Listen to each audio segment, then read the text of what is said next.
Hallelujah. सभी को जय मसीह की। जो यहाँ पर देखते हैं मत्ती में, जो यीशु मसीह ने 5 रोटी से 5,000 लोगों को खिला दिया था, और वहाँ पर जो लोग थे वो बहुत थे, और वहाँ पर कुछ बच भी गए थे। देखा जाए तो यहाँ पर परमेश्वर बता रहे हैं, क्योंकि वो सर्वशक्तिमान हैं और उन्होंने बहुत बहुत चमत्कार किए थे, क्योंकि वो महान परमेश्वर है। क्योंकि हम लोग जब पहला शमूएल में देखते हैं 21 अध्याय 21, पहला शमूएल 21 अध्याय का 1 से लेकर 6 तक हम लोग जब पढ़ते हैं कि वहाँ पर जो दाऊद था, क्योंकि दाऊद को परमेश्वर ने चुन लिया था, और वहाँ का राजा साउल था, वो कुछ गलत करने लगा था, तो परमेश्वर ने दाऊद को वहाँ का राजा बनाया। लेकिन यहाँ पर क्या हुआ, वो राजा जो साउल था वो दाऊद को मारना चाहता था। वो इसलिए क्योंकि उसे पता लग गया था कि अब मेरी गद्दी तो गई, लेकिन उसे ये पता नहीं कि मैं गलत कर रहा हूँ। परमेश्वर सत्य का साथ देता है, सच का साथ देता है, जो सच्चाई पर चलता है उसका साथ देता है। यहाँ पर दाऊद को भी वो मारना चाहता था, तो दाऊद नोब को गया और जो वहाँ का अहीमेलेक याजक के पास आया और उस दाऊद से भेंट करने को थरथराता हुआ निकला और उससे पूछा, क्या कारण है, तू अकेला है और तेरे साथ कोई नहीं है? दाऊद ने उस याजक से कहा, राजा ने मुझे एक काम करने की आज्ञा देकर मुझसे कहा, जिस काम को मैं तुझे भेजता हूँ और जो आज्ञा मैं तुझे देता हूँ वह किसी पर प्रकट न होने पाए। और मैंने जवानों को फलाने स्थान पर जाने को समझाया है। क्योंकि दाऊद ने अपने दोस्तों को, अपने साथियों को दूसरी जगह पर भेज दिया था। अब तेरे हाथ में क्या है? उन्होंने कहा था 5 रोटी, और जो कुछ मिले उसे मेरे हाथ में दे। लेकिन वो याजक कह रहा था महायाजक दाऊद से, मेरे पास साधारण रोटी तो नहीं है, केवल पवित्र रोटी है। और वो वहाँ पर भी 5 रोटी का जिक्र है, और वो पवित्र रोटी हैं, और ये रोटी सिर्फ याजक और महायाजक ही खा सकते हैं, और दूसरे कोई नहीं खा सकते हैं। लेकिन मेरे प्रभु के लोगों, यहाँ उस याजक ने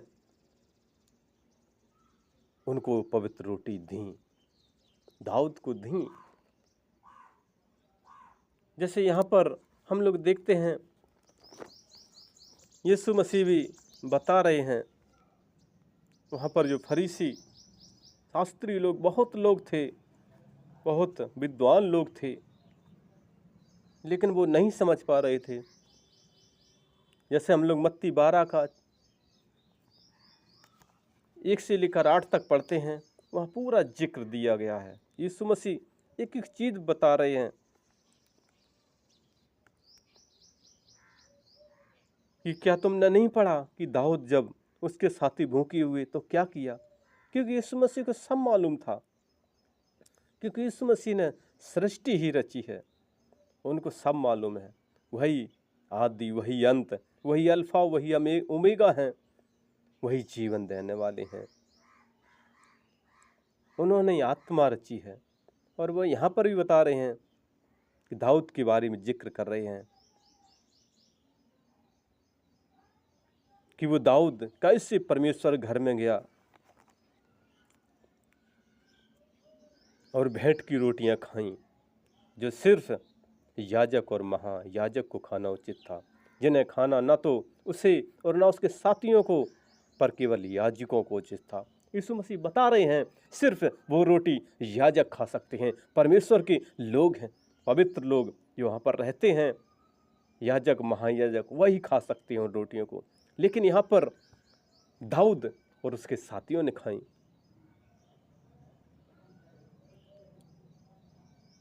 या क्या तुमने व्यवस्था में नहीं पढ़ा कि याजक सप्त के दिन मंदिर में, सप्त के दिन की विधि को तोड़ने पर भी निर्दोष ठहरते थे? केवल महायाजक, जो वहाँ के याजक होते थे, वही वहाँ पर कार्य करते थे। पर यीशु मसीह यहाँ बता रहे हैं 12:6 में, मत्ती, पर मैं तुमसे कहता हूँ कि यहाँ वह है जो मंदिर से भी बड़ा है। यीशु मसीह खुलकर यहाँ पर कह रहे हैं कि वो स्वयं परमेश्वर थे,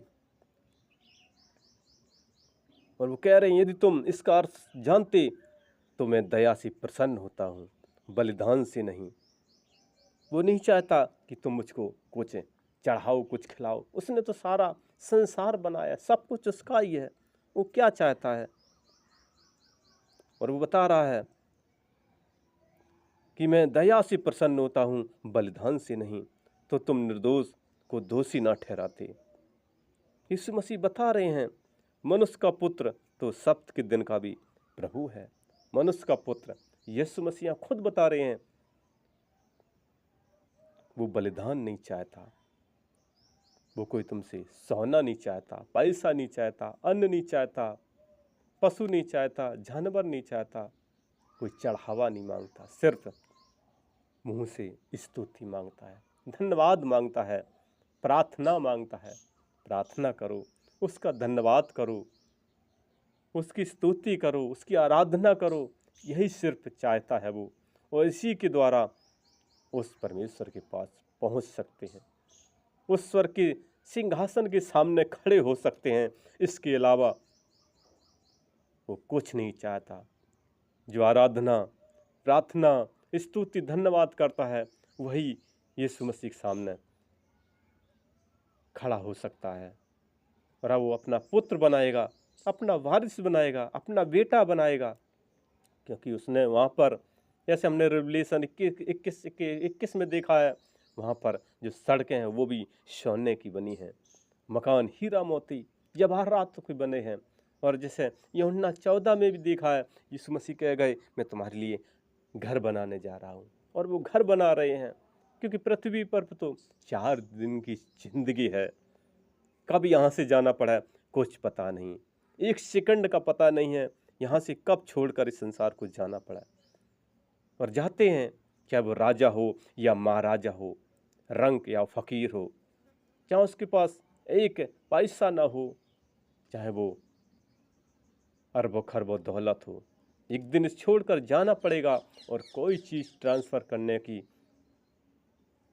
चीज़ नहीं जो यहाँ से वहाँ ट्रांसफ़र कर सके, पैसा ट्रांसफ़र कर सके, सोना ट्रांसफ़र कर सके, हवेली ट्रांसफ़र कर सके, या कार ट्रांसफ़र कर सके, या हवाई जहाज ट्रांसफ़र कर सके। सिर्फ एक चीज़ ट्रांसफ़र कर सकता है, वो है सिर्फ स्तुति और आराधना, प्रार्थना, धन्यवाद। यही केवल परमेश्वर के पास पहुँचेगी। क्योंकि वहाँ जो स्वर्गदूत हैं 24 घंटे यही कहते रहते हैं, सेनाओं की यहोवा पवित्र पवित्र पवित्र। वो 24 घंटे महिमा करते रहते हैं। यीशु मसीह भी बता रहे हैं अपने चेलों को, वहाँ लोगों को, वहाँ फरीसियों लोगों को। मत्ती 12 में देखते हैं, वो कहते हैं यीशु मसीह 12:6 में कि यहाँ वो है जो मंदिर से भी बड़ा है। क्योंकि वो स्वयं परमेश्वर है, क्योंकि वो मारा गया, दफनाया गया, लेकिन तीसरे दिन मुर्दों में से जी उठा। आज भी ईश्वर के सिंहासन पर विराजमान है और देखता रहता है कब मेरे बच्चे प्रार्थना करते हैं, सुनकर हाँ और आमीन में उत्तर देता है। और वो कहता है मैं तुमको पृथ्वी पर भी आशीष करूंगा, जब यहाँ से आओगे तो स्वर्गदूत ले जाएंगे।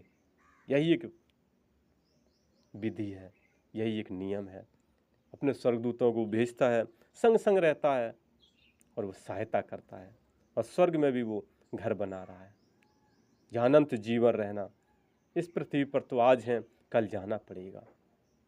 इसलिए मेरे प्रभु के भक्तों, उस परमेश्वर की महिमा करो, आराधना करो, प्रार्थना करो, जय जयकार करो, हर पल उसका धन्यवाद करो, क्योंकि वो धन्यवाद से ही प्रसन्न होता है। स्तुति करो।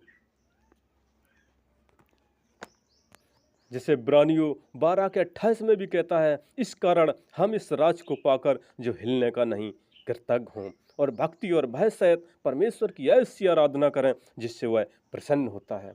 सिर्फ वो भक्ति ऐसी करें और भय सहित करें, क्योंकि वो अपनी आराधना से ही प्रसन्न होता है। इसलिए उससे प्रार्थना करें, बाइबल पढ़ें, वचन पढ़ें, प्रार्थना करें, क्योंकि वचन ही जीवन की रोटी है। इसलिए उसकी महिमा करें, उसका जय जयकार करें। क्योंकि वो एक दिन लेने आएगा। हम रहें ना रहें, एक दिन जरूर यीशु मसीह आएंगे। उन्होंने वादा किया था कि मैं यहाँ से जा रहा हूँ लेकिन एक दिन आऊँगा, आग के साथ आऊँगा। वो राजाओं का राजा है, वो महाराजा है, एक दिन आएगा। इसलिए उसकी महिमा करें और स्वर्ग राज्य में पहुँच सकें। और इस वचन के द्वारा प्रभु आपको बहुत आशीष करे। और हमारा अगला वीडियो देखने के लिए हमारे इस नए चैनल को आप लाइक और सब्सक्राइब ज़रूर करें, ज़रूर करें। धन्यवाद, धन्यवाद, धन्यवाद, धन्यवाद।